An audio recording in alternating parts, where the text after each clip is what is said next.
베드로는 이제 복음의 핵심을 이제 이스라엘 사람들에게 선포하고 있습니다. 그가 전한 그 복음의 핵심이 무엇이냐? 그것은 바로 예수 그리스도의 죽음과 그리고 그 부활, 이 사건이 성경에 예언되어진 것의 성취다라고 하는 거예요. 그러니까 예수 그리스도야말로 이 구약 성경에 예언되어 있는 그 메시아가 확실하다라고 하는 것을 이스라엘 백성들에게 선포를 하고 있습니다. 22절 말씀 같이 한번 보실까요? 22절 시작. 이스라엘 사람들아 이 말을 들으라.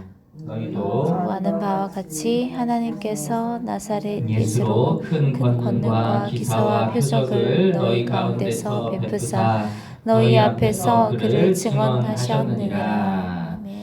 자, 말씀에 보면 먼저 베드로는 그 나사렛 출신 예수가 그리스도다라고 하는 것은 하나님께서 그를 통해서 행하신 기적과 놀라운 일, 표징 그러한 것들을 보면 알 수 있다고 이야기를 하고 있어요.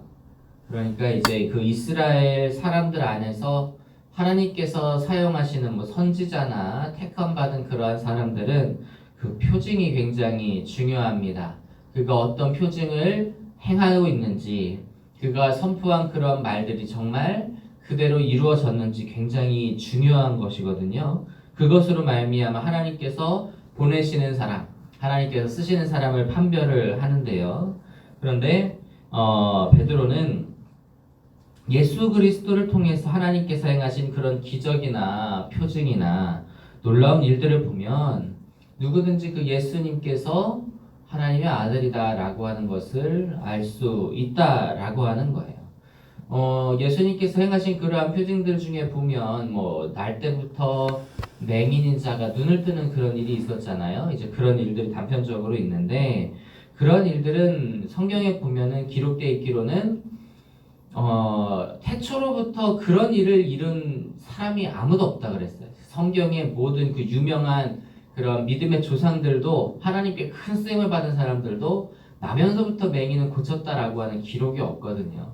이제 그런 것들만 봐도 우리는 이것을 이렇게 좀 공부해야 알겠지만 이스라엘 사람들은 그게 계속 쌓여있는 어려서부터 그 지식이 쌓여있는 사람들이기 때문에 그 사건 하나만 봐도 이분은 다르다.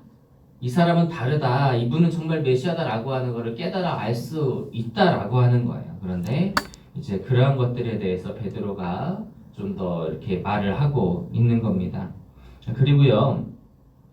예수 그리스도께서 죽으셨어요. 근데 죽으셨는데 이제 그것이 겉으로 볼 때는 유대 종교 지도자들이 그 법 없는 사람들, 그러니까 율법 없는 그런 로마인들의 손을 빌려서 죽였다고 보여진다라고 하는 거죠. 그러니까 유대인들이 예수님을 죽였다라고 보여지지만 사실 그게 아니라는 거예요. 보면은 이것은 본래 23절 같이 한번 읽어보실까요? 23절 시작. 그가 하나님께서 정하신 뜻과 미리 아신 대로 내준 바 되었거늘 너희가 법 없는 자들의 손을 빌려 못 박아 죽였으나. 자, 앞부분에 보시면 이 모든 것은 본래 하나님께서 정하신 것이고 하나님께서 미리 알고 계신 그런 계획대로 이루어진 것이다라고 베드로는 말하고 있습니다. 그러니까 겉으로 볼 때는 유대인 때문에 그런 것 같지만 그것이 아니라 원래 하나님께서 이럴 줄 알고 다 예비를 하셨다, 계획을 하셨다라고 하는 거예요. 그래서 유대인들이 예수님을 죽인 것 같이 보여서 예수를 그리스도라고가 아니라고 그렇게 설명할 수는 없다라고 하는 것을 베드로가 이렇게 이야기를 하고 있는 거예요.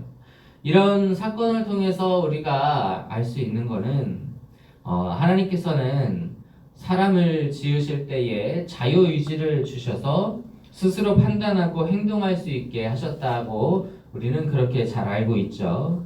이것은 사람이 꼭두각시가 아니라 하나님의 형상을 닮아서 자유한 존재로 만드시기 위함이다라고 하는 거예요. 여러분 이제 우리도 보면은 어렸을 때 인형놀이도 한 번씩 해보고 그렇게 했을 텐데 이 인형은 사실 생명도 없고 자기 주장도 없고 자기 뜻도 없고 그냥 정말 꼭두가시처럼 내가 하는 대로 가만히 움직이는 것이 인형이잖아요.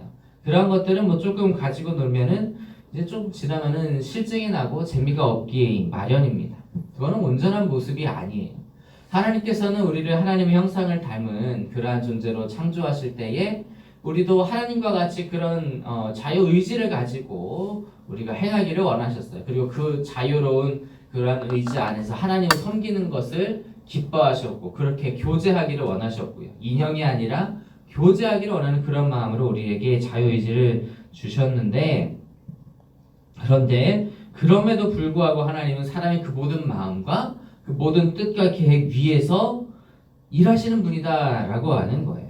하나님은 사실 하나님의 행위에 영향을 받으시는 분이 아닙니다. 왜냐하면은 그 능력이 무한하시기 때문에 사람이 아무리 무언가를 하나님에게 바꾸려고 한다고 해도 하나님 이미 다 그것을 알고 계신다라고 하는 거예요. 그런데 그럼에도 불구하고 사람은 자기 행동에 책임을 져야 합니다. 그러니까 하나님이 예를 들어서 이제 뭐 우리가 좀 유대 종교 지도자들이라든지 가룟 유다 같은지 그런 일 같은 그런 어떻게 뭐 배우로 보면은 악역 배우라고 할까요? 그런 일들도 하나님께서 다 일부러 맡기시고 그렇게 다 쓰시고 그렇게 한 것이라기보다는 그들이 그런 의지를 가지고 그렇게 움직였다고 할지라도 하나님께서 그 모든 것들을 섭리 가운데 행하시고 그 계획을 다 그에 맞춰서 인도하셨다라고 그렇게 봐야 하는 것이지, 하나님께서 다 일일이 지정하셔가지고 꼭두각시 같이 인도하셨다라고 볼 수가 없다라고 하는 거예요. 그러니까 우리가 여기에서 무언가를 알 수 있는 것은 하나님의 큰 섭리가 있는데 그 가운데서 어떤 사람은 악하게 쓰임이 받고 어떤 사람은 선하게 쓰임을 받게 된다라고 하는 거예요. 여러분, 그런데 참 어쨌든 하나님께 쓰임 받는데 어떤 사람은 악하게 쓰임 받는다는 하는 것은 너무나 좀 슬프지 않습니까? 우리가 그런 악하게 쓰임을 받는다라고 하면 우리의 존재가 너무나도 슬프지 않겠어요? 그렇게 악하게 쓰임 받고 또 우리가 또 의지대로 행한 것이니까 우리가 그 악한 것에 대해서 또 책임을 져야 하는데, 가룟 유다가 자기가 예수님을 판 것 때문에 괴로워서 결국 자살하여 자기 죄가를 치른 것처럼 그렇게 우리도 죄값을 치러야 한다라고 한다면 아무래도 슬픈 일 아니겠습니까? 그래서 우리는 하나님의 섭리 안에서 하나님의 그 계획 아래에 쓰임을 받을 때에 악역으로 쓰임 받는 것이 아니라 선한 일로 쓰임 받는 우리들이 다 되기를 주님의 이름으로 축복합니다. 아멘. 유대 종교 지도자들 같이 뭐 가룟 유다 같이 그런 부정적인 그러한 사용이 되는 것이 아니라 정말 긍정적으로 정말 은혜롭게 하나님의 섭리를 돕는 일에 우리의 삶을 들여서 귀하게 쓰임 받을 수 있는 저와 여러분이 되시기를 간절히 소망합니다. 아멘. 우리 그리고 또 24절 말씀을 한번 보시도록 하겠습니다. 우리 24절 같이 읽을까요? 시작. 하나님께서 그를 사망의 고통에서 풀어 살리셨으니 이는 그가 사망에 매여 있을 수 없었습니다. 아멘. 자, 보시면 하나님께서는 예수 그리스도를 사망에서 다시 살리시는 것을 이야기할 때에 고통에서 풀어 살리셨다라고 그렇게 표현을 하고 있습니다. 이것은요, 그 약간 히브리식 사고방식에 의한 표현인데, 이거는 그 사망의 고통이라고 하는 것이, 왜 사냥꾼들이 올무를 놓잖아요. 짐승을 사냥을 하기 위해서. 그러면 그 올무를 놓고 이제 그것에 이제 그 짐승이 그 올무에 걸리면은 그 덫에 걸리거나 그렇게 하면은 거기에서 서서히 힘이 빠지면서 고통스럽게 죽어가는 그런 일들이 있단 말이에요. 그것을 얘기를 하는 겁니다. 그래서 이 죽음의 덫이라고 하는 거예요. 사망의 고통이라고 하는 것이. 그런데 이 예수님께서는 인류의 죄를 대신해서 죽으셨지만 그분 자체는 원래 죄가 없는 분이다라고 하는 거죠. 그래서 그가 대신해서 죽으셨어도 사망의 그러한 덫에 그러한 계실 만한 분이 아니다라고 하는 거예요. 죄의 삭은 사망이라고 했지만 그가 이제 본인이 죄가 없으시기 때문에 그런 올무에 묶여 있을 만한 그런 분이 되시지 못한다라고 하는 거죠. 그래서 그것으로 말미암아 그가 부활하시게 되셨다. 그 올무에 엮이지 않고 그 올무를 자연스럽게 빠져나오셔서 죽음에서 생명으로 옮기셨다라고 하는 것을 이야기를 해주고 있습니다.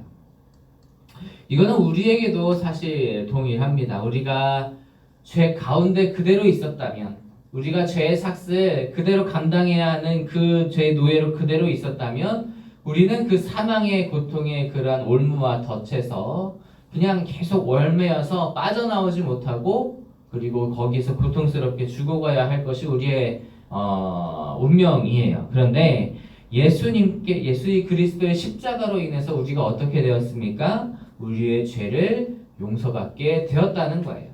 그 십자가 사건으로 인해서 우리는 이미 그 사망의 올무에서, 그 죽음의 덫에서 벗어남을 받았다라고 하는 거예요. 그래서 우리는 더 이상 그 올무에 매여 있는 사람들이 아닙니다.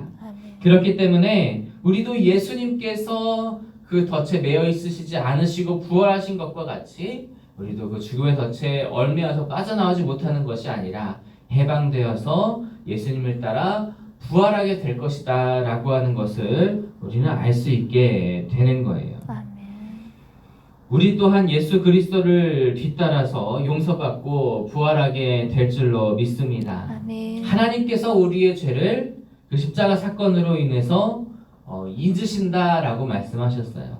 없이 여기셨다라고 그렇게 말씀하고 계십니다. 그래서 우리도 사망의 올무에 매여 있지 않을 수 있게 되었으니 우리도 또 담대함과 그런 감사한 마음으로 오늘을 살아갈 수 있게 되기를 원합니다. 아멘. 그리고 오늘 살아갈 때 우리도 예수님의 뒤를 따라 부활할 것이라고 하는 그러한 부활의 신앙을 가지고 살아가는 우리들이 될 수 있기를 원합니다. 아멘. 그래서 오늘 하루도 주님 안에서 달라진 삶, 주님 안에서 소망이 있는 삶, 주님 안에서 예수 그리스도의 십자가의 능력이 나타나는 삶을 살 수 있기를 그런 저와 여러분들 다 되시기를 주님의 이름으로 축복합니다. 아멘.